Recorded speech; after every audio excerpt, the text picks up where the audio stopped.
All right, please ask the questions. This is the last 45 minutes you have with these men. Have at it, everybody. Oh, look at this, we like this, he's got his hands up already. Like, this is a question for all you guys. Sure. In your honest opinion, what encounter or moment while deployed in Nam was the scariest to you? Like, what really hit you on the most? What an encounter? Yeah, like, what moment in Nam was terrifying, like, the most to you? Well, there was a lot of them for me. One of the things that's etched in my mind, I don't know if it's related to the same thing, but when we got overrun up on Hill 881 North up at Quezon, when we were loading the dead Marines out on the helicopter, well, the helicopter, the CH-46s, the front end lifted up first, okay, so it was like on an angle. And the amount of blood that was trickling out of the back of the helicopter, it was like you turned the faucet on. That's how much blood was coming out of the dead Marines. That's etched in my mind. I see that all the time. The thing that sticks in my mind the most was on an operation around Conti called Operation Buffalo. I was in the 3rd Platoon of Golf Company, 2nd Battalion, 3rd Marines, and our company commander took the 1st and 2nd Platoon out on an all-day patrol, and my platoon stayed back in the perimeter. Well, they ran into trouble. They ran into a firefight. Our company commander had been shot, and we were called on to go assist in the firefight. We had the NVA bunkered in a hill. We came up to the hill. We stopped at the base of the hill. We engaged in a firefight. My platoon sergeant called in artillery. Well, either the wrong grids were called in or we had short rounds, and they dropped the artillery right on us. It wound up killing 3 Marines, including a friend of mine I'd gone through boot camp with. He took shrapnel to the side of the face, and it blew off half of his face.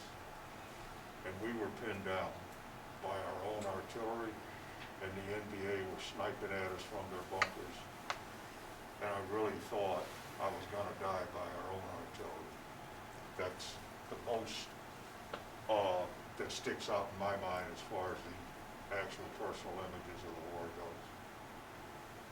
I got there in November, and about all I was seeing, the encounters we were having were very short. Like you'd be walking and you'd get a sniper firing at you a few rounds, and it'd be over. There wasn't anything wrong. And then I was in something called Operation Hickory in May, and that was something where there were battalions ahead of us. The NVA were ahead of us, and we knew that. And we were trying to push them out of the DMZ, push them back to where they were supposed to be, north of the DMZ, which they weren't. So they were in, and we were there, and we had all kind of firepower. And that was something that, wasn't going to be over in 30 seconds. I mean, there was firing going on for hours and hours there, and that was the scariest encounter I had. I think mine was the first incoming. We had a mortar and rocket attack, and scared the hell out of me. It was a time I was saying a lot of prayers. My belly button was, I couldn't get closer to the ground, and it was just, you couldn't do nothing about it. You're just sitting there waiting for, hoping that nothing would happen. But that's my first encounter, and I was scared. Well, from my understanding is that all of you were at home already while the Tet Offensive was going on. No. No. So for you, Greg, and for the rest of you, George, Tom, and Jerry, while you guys were at home, how did you guys feel about the Tet Offensive watching that? And for you, Greg, how was that experience? Well, I just had gotten back from the Naval Hospital in Guam. I had an accident, my hands burned, but I was back in Da Nang that night, waiting to go out to our Hill 10, which is about 15 miles southwest of Da Nang. I was going to go back the next day. But that night was the start of the Tet Offensive, and they mortared and rocketed Da Nang. I was just like, I had actually spent the night in my skivvies in a bunker I had no weapon because we weren't assigned to our unit yet. I was just coming back from a hospital unit, so I could just sit in the bunker, and it was just, they hit us with rockets and mortars that night too. It was, so. I got home about a month and a half before the Tet Offensive. So I was reading about the Tet Offensive, and most of the people that I had left behind that were still in the unit in the Tet Offensive. But I missed that. I got wounded January 3rd in an ambush, and I was on the hospital ship. And I was recuperating, and one night they took some of us and put us in wheelchairs and took us up to the flight deck on the hospital ship. And I noticed all of this movement at night, flares going off, helicopters flying north, and we wondered what was going on. And we got briefed by one of the ensign on the ship about the siege at Quezon. Well, when I got medevac to Okinawa, I went home from Okinawa because I only had a month left in Vietnam, so they sent me home. And I was watching it unfold on TV. And I saw that one South Vietnamese policeman execute the NVA. And to be honest with you, I was shocked at how much they had infiltrated our base camps and the cities.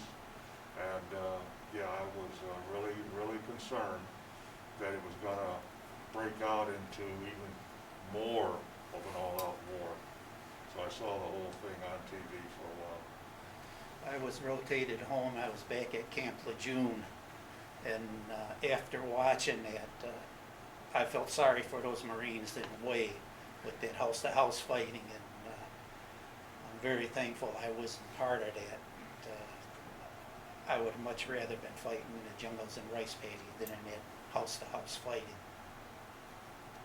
Way was one of the towns that I enjoyed going through because it was French Americans who were in Way, and it reminded me most of the States. So when I drove through there, it was always enjoyable to see Way. There was a big cathedral there, and it reminded me much of the States. And then to see it in this devastating, these firefights, and it was very surprising. Yes. How did you guys feel about the U.S. being able to watch everything through TV? Like when you guys were playing, how did you feel about us watching? Well, it didn't bother me at all. I figured it was news. And we had news correspondents. They had every right to cover the war, and the American people had every right to know what was going on. So I have to say it didn't bother me at all, but I do regret that it had such a impact on the anti-war demonstrators that they made it very, very difficult for us to understand what they would be protesting and screaming about. But I didn't mind the news media being with us. You got to remember too, a lot of that film was censored. There's a lot of stuff that was going on that they didn't show. And one of the things that amazes me, we never were allowed to take pictures, especially of somebody wounded or dead. We weren't even allowed to carry cameras. And a lot of these here scenes you see on the news and that, it amazes me, you know, how they were taking these here pictures. Go ahead. So I'm just generally kind of curious, are there any like phrases in Vietnamese that you guys ever like picked up on? Crazies? Yeah, like in like the language. Phrases. Oh, phrases? Yeah. Oh yeah. Lai Dai means come here. Didi Mao means go quickly. Dung Lai means stop. The Dai Wei was captain. Baxi's a doctor. And the kids all knew chop chop. Chop That chop. was chow.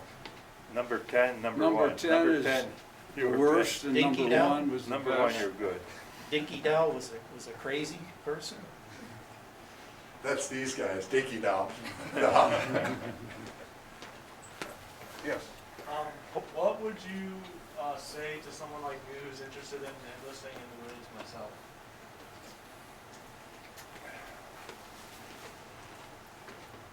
I'll tell you what, all the more power to you. You have nothing but my respect for doing it. But I'm gonna be honest with you, it's rough. It's gonna be the toughest challenge you ever had in your life.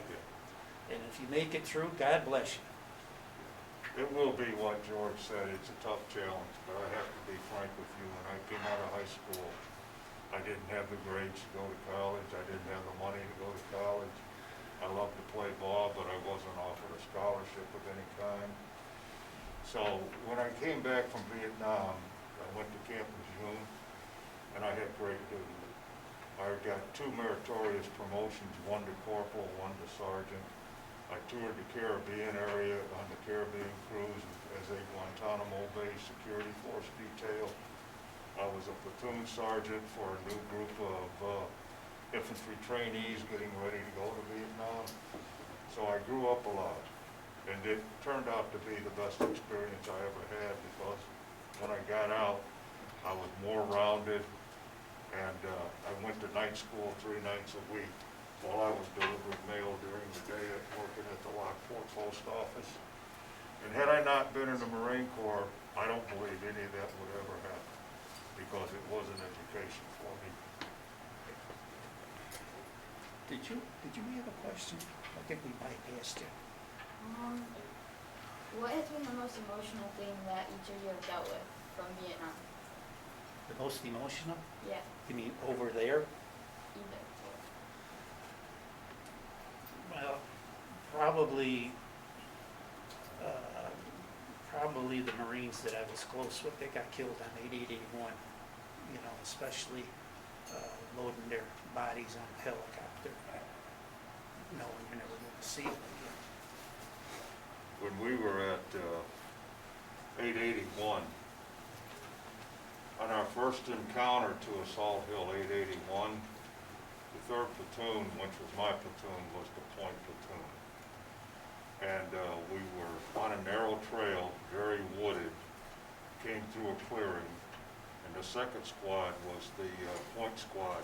I was in the 3rd squad.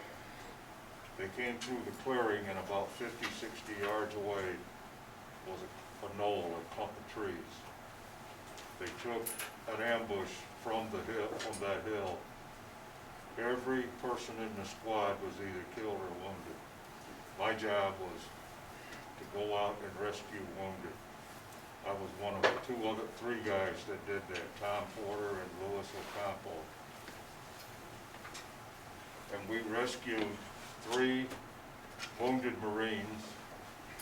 I remember getting pinned down, bullets flying past my ear. They make a real loud snapping sound when they go by, and you can feel the heat.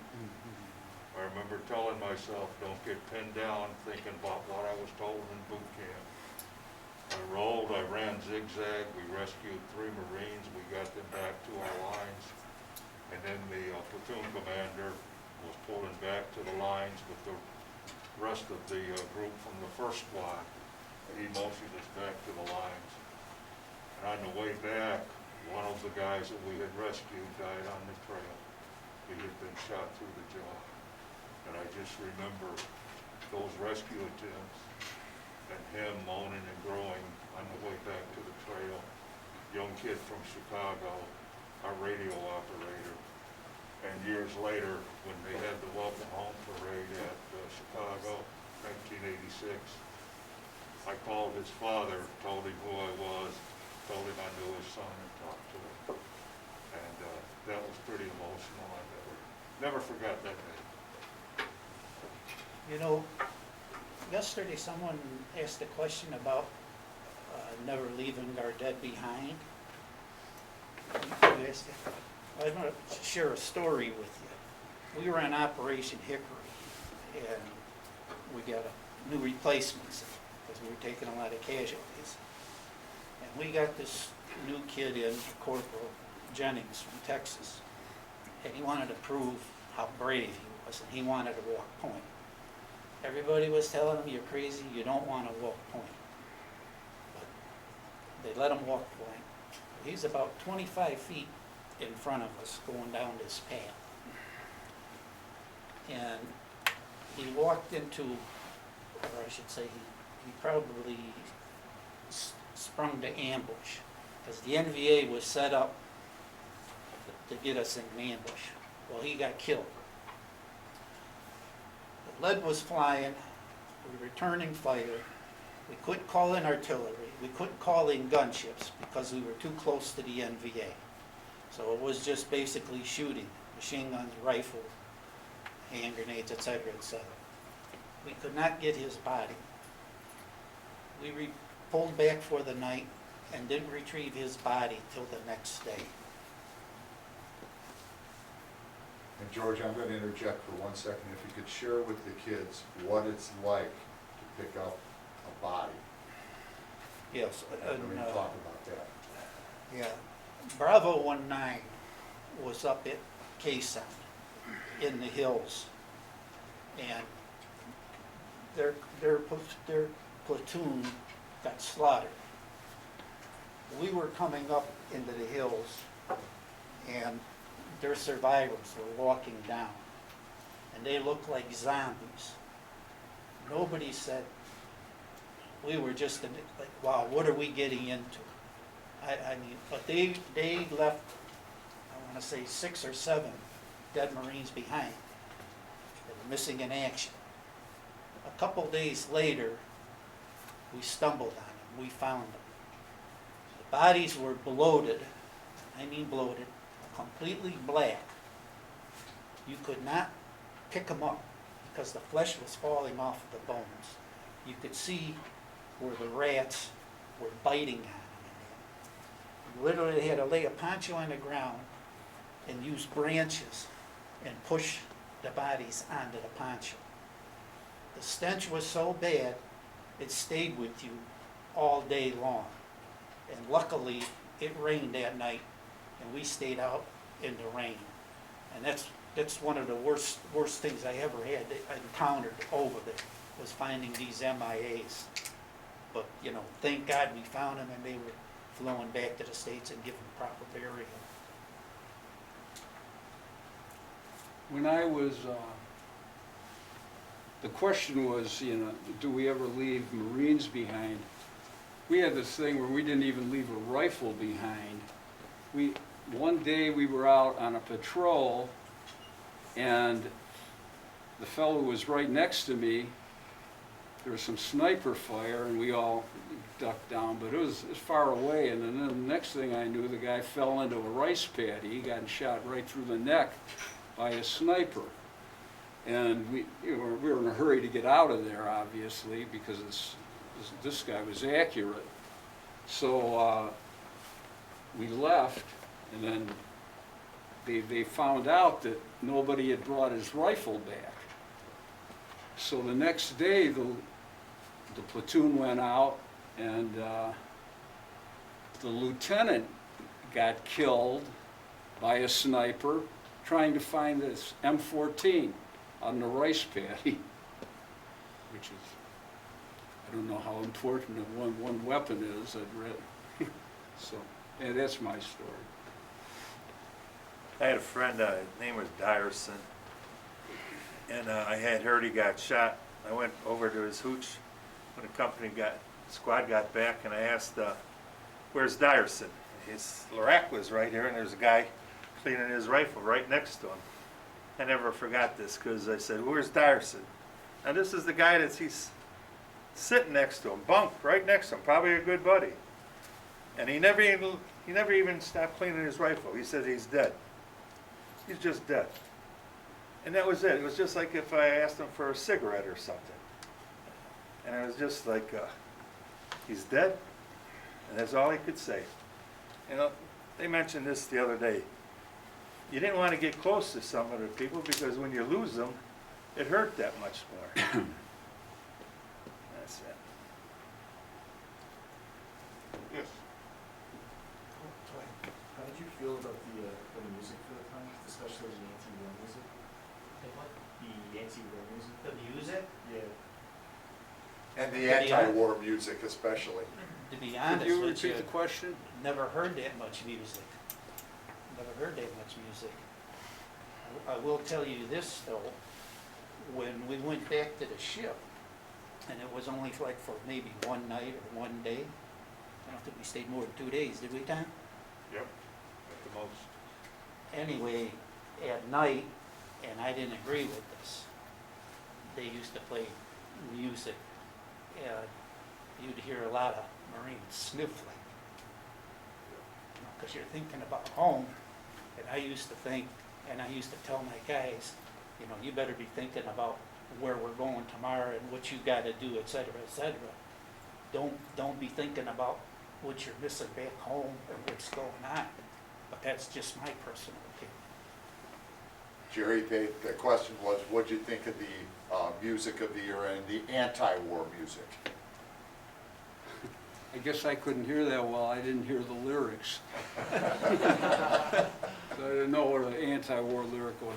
One of the funniest things, this doesn't have anything to do with anti-war lyrics, but when you got out of the field and you came back to the rear, people had record players and they had records. And so somebody put a record on, or a white guy put a record on, and then there'd be a black guy who put a record on and up the volume, and then a Mexican guy would get in there and he'd put his record on and he'd up the volume. So everybody was just having volume wars, and all you were getting was white noise. You couldn't hear any of it. Yes. So I was just wondering, I know I've asked about like the anti-war protests yesterday, like in specific, but what do you guys think of like some of the other like like movements and like protests at the time, like the civil rights, gay rights, women's rights movements? What do you guys think of those? Once again, I can't. Okay. What we think of the other movements during the Vietnam War, such as civil rights and other type of movements. I didn't think much about anything that was going on other than what was going on in Vietnam. Now, personally, I think the civil rights movement, and I thought at the time, was something that was necessary. Voting right bill, anything to enhance a person's standard of living, opportunity, equal opportunity. But like I said yesterday, the anti-war movement, I ignored, and I didn't like it if I ever paid attention to it. Kent State was terrible when we shot them college students at Kent State. That was a terrible thing that happened. You gotta remember, we were putting our lives on the line and fighting, so those people had the right to do that. So that did hit home with me pretty good. This is a question for all four of you. What was your like very first thought when you landed in Vietnam? I'll tell you what, when I first got there, I thought it was a beautiful country. I mean, it was completely different from where we live. I mean, once you got away from Da Nang, there's no paved roads, there's no electricity, there's no running water, and then people lived in grass huts, dirt floors, slept on a bamboo bed. I mean, it was like taking a step back in time. And during the monsoon, if you rode over it in a helicopter, you'd never seen anything as green as it was over there. My first operation in Vietnam was an Amtrak landing off the naval ships. And my first impression, to go along with what George was saying about what a primitive country it was, I couldn't believe how hot it was. We hit the beach and the sand was blistering hot and the sun was hot and it was humid. And I couldn't get over the heat initially. It bothered my water discipline. I was always thirsty. I got prickly heat on my back, and I had to go around carrying a 50, 60-pound bag with prickly heat rashes. And it was just very impressive heat, hard to adjust to. That's what impressed me immediately. I flew in from Okinawa, into Vietnam, into Da Nang, and got off the C-130. That was a 5-hour flight. And you walked out there, and it was like a blast furnace in your face. And not only had I never experienced heat like that before, but you're wearing a flak jacket and a helmet, and it was like, how am I going to make it with this heat? And I mean, I was just walking off the plane, and I knew there was a lot of humping, as we call it, walking around, you know, for hours and hours and hours in the jungle.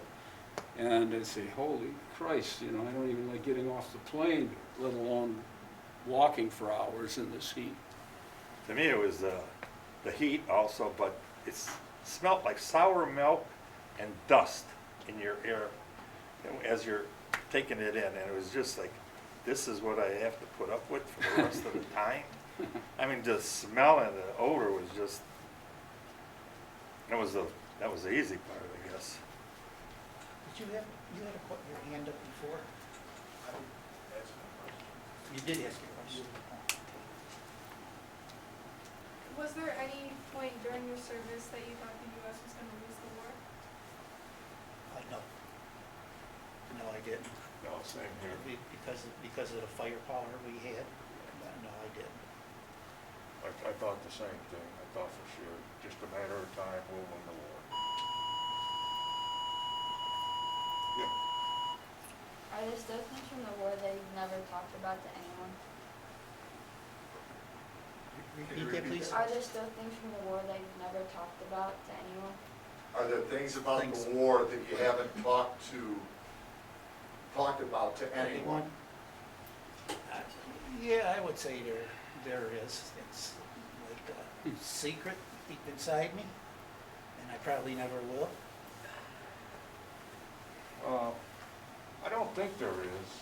If there's anything at all, it would be when I caught a POW, a North Vietnamese soldier. We were on Operation Hickory in the DMZ, and we were burning a base camp, an NBA base camp full of food and records and medicine and things of that nature. And my fire team, consisting of 4 guys, was told to go down to the river and set up a listening post. And I was the point guy on the 4-man team. And as we approached the river, I noticed an NBA soldier laying on his back, sunning himself, sleeping on his bunker. And he had 2 rifles. And I immediately thought, there's 2 of them around. So I just stopped, pointed to the NBA. My team leader saw what I saw. He and I walked up to him, and I put the point of my M14 in his Adam's apple. And my team leader kicked him in the hip, and he jumped up, begging for mercy. We weren't going to kill him because we were taking prisoners, and he posed us no harm. We weren't murderers. So we took him up to the command post, and he spilled the beans on the fact that his whole squad was coming back to the camp that night, and his whole squad did, and they got killed by the Marines on the other side of the perimeter. And I never brought that up because mainly people never asked if he ever did anything unusual, but that would be the only thing, I guess, if I had a secret, you know. Go ahead, you wanted a question. Sorry, I have a lot of questions. How difficult would you guys say it was to navigate through the jungle at night? Hard, very hard, difficult. It was hard to navigate through the jungle during the day. I mean, I don't know what they call it, like triple canopy or something. Yep. And you'd have to get a machete out and to cut your way from here to the mission statement in the back might take 20 minutes. I mean, it was tough. And when you were walking through at night, I mean, you had to be, you know, no more than an arm's length away from the guy in front of you, even though they always told you to spread out because, you know, one grenade could kill you all. You didn't do that. You had to stay close just so you could follow the guy. Sometimes, some nights were so dark that when you went out on a night patrol, you literally had to put your hand on the guy's shoulder in front of you, so you wouldn't get separated. Would you rather be at the front or the back? I would rather be at the front. Reason being is that at night, when you're walking through the jungle or that, there's nobody behind you, and that last guy, tail end Charlie, because the NVA would slip up behind you and you'd never know it. He's constantly turning around, looking like that. And I would rather be at the back because in my platoon, we had 2 point men killed and 3 wounded, including myself. So I preferred the tail end Charlie. Being in the front, if something happened, the guys behind you would know it. Being in the back, you maybe get killed or captured or something, and nobody'd know it. Now the one thing about walking point when you're out in front, you're looking for tripwires, you're looking for booby traps, you're also looking for the enemy. And sometimes, not all the time, but sometimes, if you did walk into an ambush, the NVA would let the point walk through so they could hit the main body. Now, it never happened to me, but it did happen. Yeah. Did you either have the job or know someone that had the job of like clearing the tunnels out during the war? I didn't know anyone personally in Vietnam that cleared the tunnels out. Whenever we had something like a tunnel or a spider trap, if we needed a tunnel rat, they would call for them. They called them tunnel rats because they were small and they'd go in the ground, checking in the tunnels themselves. But we would send for an engineer, or we would send for a tunnel rat to do that for us. No, if I recall, there wasn't that many tunnels up in I Corps where we were at. I think tunnels mainly were down by Phu Chi. Yes. What's your opinion on the Johnson administration? What's your feeling on the Johnson administration? The Johnson administration? Yeah. Well, it's like I said yesterday, with the politicians getting involved in the war, it just gums everything up. When you disagree with the generals and you have differences of opinions, I just think if you're gonna fight a war, you have to fight it to win, and you have to rely on the experience and the overall qualifications of your military brass. I don't think the politicians should be involved because all they're doing is seeing which way the winds are blowing for their next election. Yeah, they should have let the military run the war, and they did. They put too many restrictions. Hey, this guy wants that. Go ahead. If you guys had the opportunity to go back to Vietnam, would you? You mean now? Yeah. No, Me neither. never. No, I don't. Why would you want to go back to see somebody that tried to kill you? No, I have no desire to go visit Vietnam. If you're asking, would I do the same thing over again?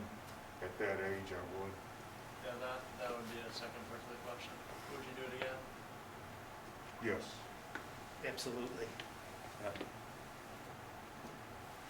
Stephanie, Do you have a question? If you could have saved one person when fighting, who would it have been? What? if you could have saved one person when fighting, who would it have been And why? and why? Well, I had a squad leader for a short time, Corporal Downing from Oklahoma. He was a great guy, and he ended up getting killed on 8/8/81. But as these guys can relate, you know, nobody wanted to carry the radio, the Prick 25. Nobody wanted to carry it. When you get over there, you're looking what's the easiest for you and the safest for you and that. But this Corporal Downing, just to keep peace in the squad, he would carry the radio, and he wasn't supposed to. Everybody wanted fruit in their C rations. So he would never take the fruit. He'd always let the guys pick first. And I learned a lot of stuff from him.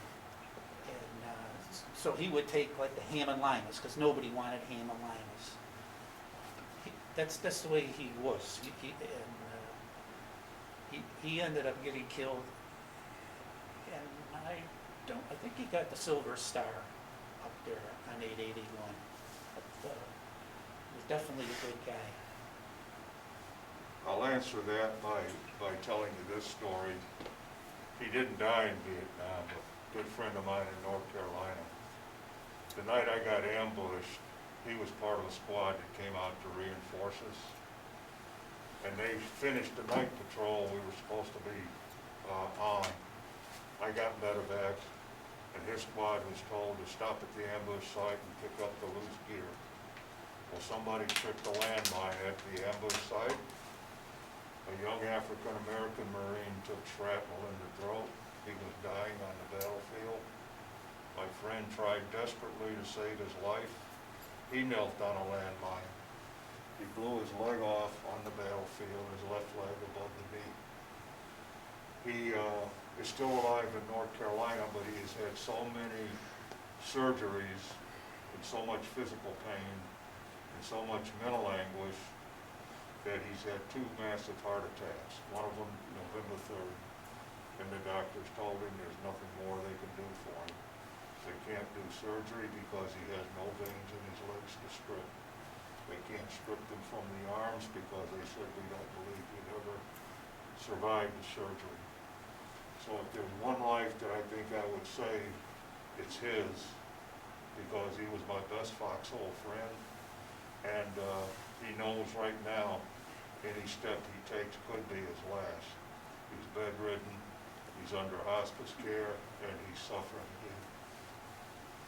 The question was, who would you save if you could? And like in Buddhism or mindfulness, however you want to call it, you know, there's only the present moment.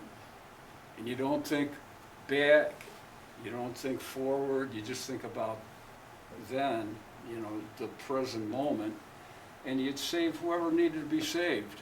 And it wasn't like, you know, you looked and said, oh, is this a good guy? Is this a bad guy? What did he ever screw over me? Do I owe him anything? I mean, those kind of things just didn't come into your mind. We have a mutual friend, Al Reeses is his name. He got hit when he was 18 years old. Got a plate in his head, glass eye. You can't keep a conversation going for more than 30 seconds. And he's been living like that. He's still living today. He's our age. He's 74 years old. And he's been like this for 50 years. At 18, and he's still suffering. And he walks with a gimp. His right arm is almost useless. It's there, but it's can't function with it. And them are some of the tragedies. You ever went to that Heinz Hospital and see men that have been suffering? You know, the war is over, but not for these people. They have to live the rest of their life maimed. And like I said, you can't even hold a conversation for 30 seconds. If we'd be talking, say, about Christmas, he said, what about that 66 Chevy? You know, you just can't comprehend what was going on. So you just try to make conversation with them. You know. Yes. I know that George specifically was involved with listening posts and stuff like that, but if any of the rest of you were, or just if you can comment on at night hearing the NVA whispers and stuff like that, and the scariest moment about that. Yeah. The fighting in the summer of '67 was so bad that, and we were taking so many casualties. When we left Okinawa, we had like, and that was beginning of April time, was it? We left Okinawa? Yeah, right around the second We week had or like so. 14-man squad. In July, the end of July of '67, we were down to 2 guys in 3rd Squad, me and another kid. That was our squad. We were down by Camp Evans. So we had to go out on a listening post. And it was so scary, you'd take one step at a time, stop, listen, look, take another step. We only went maybe 50 yards, but it probably took us over an hour to walk. And we set in across from this river that was probably, maybe a creek, maybe 10 foot wide. And we're laying there. And about 2 o'clock in the morning, across the creek was about 7, 8 NVA filling their canteens with water. They were looking right at us. We were looking back at them. We didn't do nothing. They didn't do nothing. They didn't know we were there. We knew they were there. But we weren't sure as Christ weren't going to get on that radio and say, hey, we got 10 NVA or 8 NVA in front of us. And they filled their canteens and they left. And that was the end of it. And we just prayed to God that they didn't try calling us on the radio to get the situation for what happened. And that was one of the scariest LPs I was ever on. When we were at Quezon, Hill 881, NVA were just everywhere throughout the area. And at night, my company could hear small bands and squeaky voices. Hey, Marine, the night you die. And they were trying to get a name that they could pronounce. They could call out the name. The idea was to call out the name, snipe at the guy if he gets up. Well, the night they overran George's lines, I worried about George because we were told our Echo company's getting hit hard. George and I were in the same battalion. We went to high school together. When we were in grade school, we played ball against each other, Cheney Saints and the Kelvin Grove Hornets. We dated the same girl.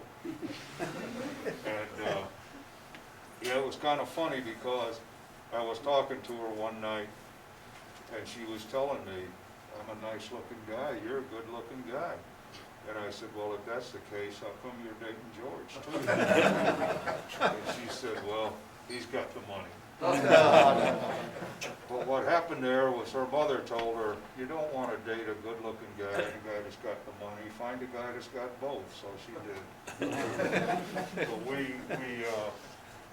I worried about George, and I heard about the KIAs they had. Well, a couple of days later, we were on a patrol. We finished the patrol. We came up on the hill, and I saw George sitting in his foxhole, just staring at the ground, and I thought, thank God he's still alive. We had just been resupplied, and I had a couple of apples in my pocket. And I flipped him an apple, and he looked up and saw it was me, and he gave me a hug, and he was just as glad to see me as I was him. But the listening posts that you're talking about, we would all go on them from time to time. We would use 4-man teams. George's company used 2-man teams. The 4-man teams were a little more secure. Listening posts were very scary, and all you were out there for was to, when you got shot up, the people behind you would know the enemy was out there. I think now with all the sophisticated electronics they've come out with in the last 50 years since the Vietnam War, there'd never be a listening post. They'd have electronic stuff out there. What are those things that fly? You know, the drones. They'd have drones probably. Sir, you had your hand up a lot, and I don't think you ever got to ask a question. You have one? Yeah. Oh, I asked. You asked it? Okay. I must have been sleeping. Was there ever a moment that got so hard in Vietnam that you did want to die? No, always wanted to live. But I Did you thought I want to was going die? to die once. I can't believe anybody would want to do that. Everybody wanted to live and go home. Hey, Ryan, did you say you were going into the Marines? Come on up here a minute. I want you to try this on. I wore one of these on Wednesday. Oh, you did wear them before? At PT. Okay, where? PT, like basically boot camp preparation. Really? Yeah, I had to do belly drags and belly drags and fireman's carries and stuff like that. The same kind of vest? It was,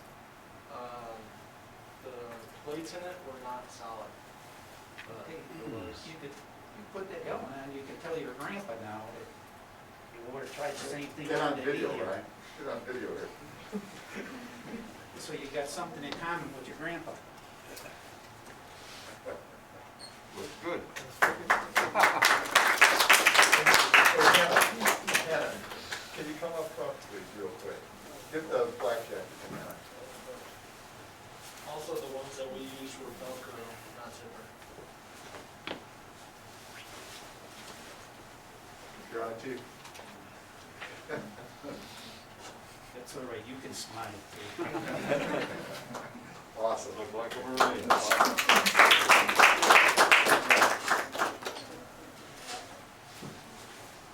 We have time for about one or two more questions here. Would you say, faith in God helped you get through the Vietnam Absolutely. War? Absolutely, that's all it was the grace of God. Don't let anybody kid you. God played a big role over here. Yeah, there's more of grace of God than there is skill in combat, you know, and I always had the faith I was coming home. I was scared one time I might be killed, but I always believed that it was faith in God that got me home. You know, you could do everything right, everything you were trained for, listen to what your superiors told you, and pray to God, but when your number was up, there was nothing you could do about it. But you could increase your odds by not doing anything stupid. One more question? Go ahead. I'd say a good question to end it off is, did you guys have like faith that you were like doing the right thing and like for fighting against North Vietnam, or did you guys like kind of think that the war effort was kind of like unnecessary and like what was the point? Communism, that's what we were told. We're trying to prevent communism from spreading in Southeast Asia. I believe fighting communism was the right thing, and it was the right thing in Vietnam. Like President Reagan said, it was a just cause. We don't like the ending, but it was a just cause.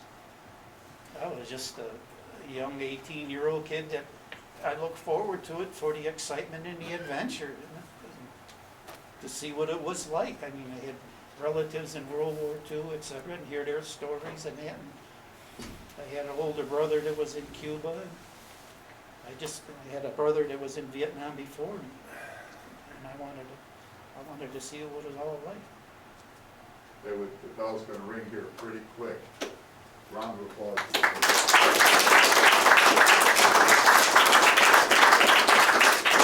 have a chance on the way out. Make sure you stop by and say thank you to the man if you get to on the way out if you have a chance.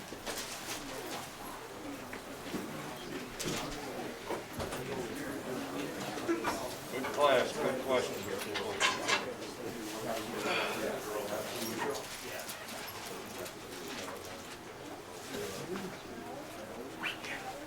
Great job, you guys. Great job. Good job, Greg.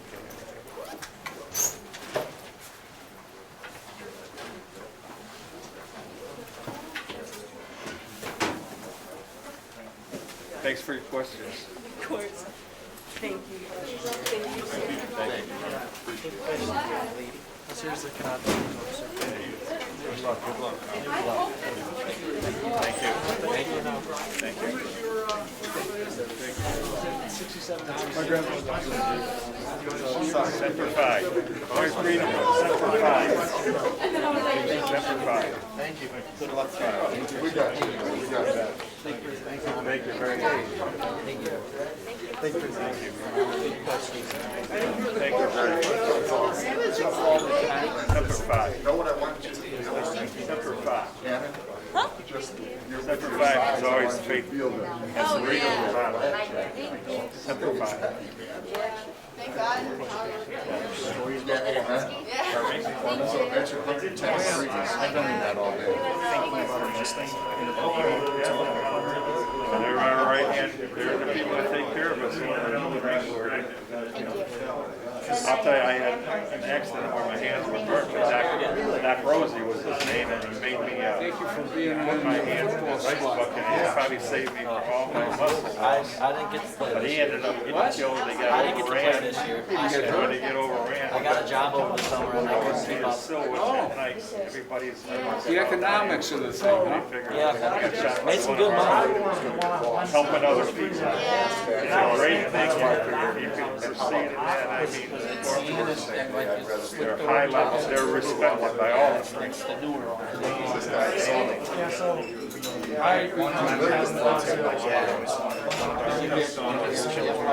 Military.